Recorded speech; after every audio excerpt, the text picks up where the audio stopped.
Meron na naman ako natagpuan na masarap na pudtripan mga ka-omsim, banda na naman dun sa may Valenzuela City. Nabalitaan nyo na ba to mga ka-omsim? O isa ka na rin sa nakakain dito. Talagang solid din talaga yung pudtripan dito no? Kaya kapag meron nalaman si ka-omsim na masarap na pudtripan, pupuntahan natin agad yan. Kaya ano pang hinihintay nyo mga ka-omsim?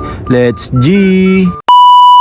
Ngayong araw meron ako nalaman, masarap na pudtripan kaya't aming pinuntahan. Dito nga pala yan sa may Pablos, sa may 230 Coloong 2 Valenzuela City. Sa unang pasok, ang ganda ng store nila, maaliwalas at malinis. Ang gaganda pa ng mga ilaw nila dito, tapos mabango pa dito guys. Tapos ang lamig, ang lakas ng aircon nila dito guys. Ang sarap naman talaga kumain kapag ganun no. Tapos self-service nga pala sila dito guys, ng tubig tsaka ng mga utensils. Sa tuwing dumadaan ako dito guys, ang dami rin pala kumakain talaga dito no. Kasi sikat na sikat to sa Coloong guys. Ang dami na rin umorder sa kanila palagi sa online. Kaya tinignan ko rin talaga yung page nila sa Facebook guys. Talagang dami nagko-comment na masarap talaga yung foods nila dito. Kaya talagang sinubukan ko kumain dito. Bali sa pagkakataong to guys, umorder nga pala dito si Ding ng Coke Float. Ang laki neto guys, halagang 60 pesos lang. Tapos maya maya dumating na rin pala yung order namin. Unang tingin ko pa lang sa order namin, halata na talagang masarap guys. Tapos ang bango-bango pa. Bali apat nga pala kami kumain dito guys. Kasama ko nga pala ang tropa ko ngayong gabi. Bali ang in-order ko nga pala dito guys, yung homemade nila na pork tonkatsu. Ang sarap nito guys. Talagang unang tingin ko pa lang dyan, halata ng masarap. Tapos yung order dito ni Jones, yung burger steak nila, halagang 80 pesos. Talagang solid na. Tapos yung kay Edward naman, itong chicken chops nila guys, 120 lang. Talagang madami na. At syempre kay Ding, itong order niya na quarter house. Talagang solid yan. Yung steak nila guys Tapos ang dami pang gravy. At syempre umorder na rin kami ng pangmalakasang kanin nila. Apat agad ng extra rice. Talagang ang dami yan. Siksik na yun guys. Unang tikim sa may homemade pork tonkatsu. Malutong yung balat guys, tas malambot yung laman. Tapos yung sauce neto guys, manimis na miss. Tapos itong binili namin na extra gravy nila guys, talagang ang sarap. Tapos ang dami pa, pwede na nga itong iulam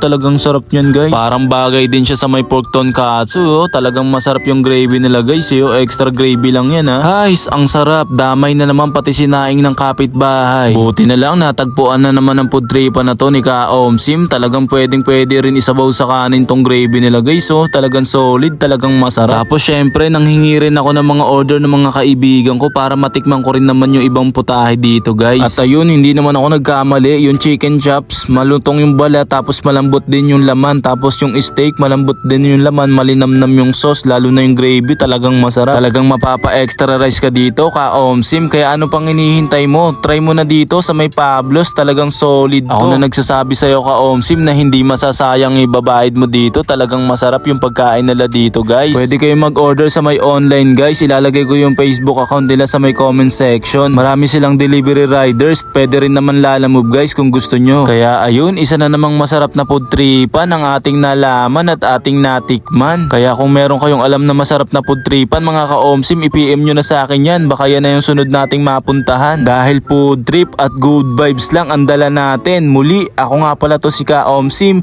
Maraming salamat sa inyo guys. Bye!